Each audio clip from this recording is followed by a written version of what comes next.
মুহুর্মুহু বিস্ফোরণে ভুলুণ্ঠিত বিশ্ব মানবতা। ইহুদি আধিপত্যবাদের কবল থেকে পবিত্র রমজান মাসেও রক্ষা পায়নি গাজার মুসলমানরা।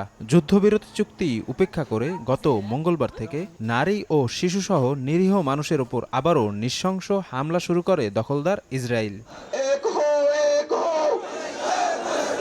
ফিলিস্তিনিদের এমন সংকটে চুপ থাকতে পারেনি বাংলাদেশের মানুষও। দফায় দফায় বিক্ষোভে মাঠে নেমেছে এদেশের মানবিক জনতা। ইসরায়েলি বর্বরতার বিরুদ্ধে নিন্দা জানিয়েছে দেশের প্রায় সব রাজনৈতিক দল। প্রতিবাদ কর্মসূচি পালন করেছে অনেকে।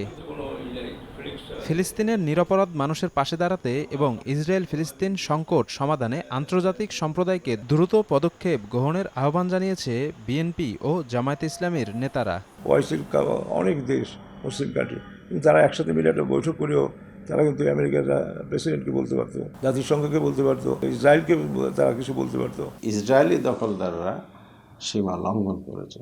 চুক্তি উপেক্ষা করে তারা মুসলমানদের উপর হত্যাযজ্ঞ চালিয়েছে। আবার এটাকে আমরা নিন্দা, প্রতিবাদ, পাশাপাশি এটা বন্ধের জন্য আন্তর্জাতিক সম্প্রদায়কে এগিয়ে আসতে আমরা আহ্বান জানাই। প্রধান উপদেষ্টা ডক্টর মোহাম্মদ ইউনূসের আন্তর্জাতিক গ্রহণযোগ্যতা কাজে লাগিয়ে ফিলিস্তিন ইস্যুতে কূটনৈতিক তৎপরতা চালাতে অন্তর্বর্তী সরকারের প্রতি আহ্বান জাতীয় নাগরিক পার্টি এনসিপি এবং ইসলামী আন্দোলন বাংলাদেশের। তিনি বৈশ্বিকভাবে খুবই গ্রহণযোগ্য একজন মানুষ, কারণ তার একটি যে কোনো স্টেপ, তার যে কোনো পদক্ষেপই ফিলিস্তিনের মানুষের জন্য উপকার হবে, এটি আমরা আশা করি। ডক্টর ইউনূসের একটা বৈশ্বিক গ্রহণযোগ্যতা আছে, তার বৈশ্বিক যোগাযোগ খুব ভালো।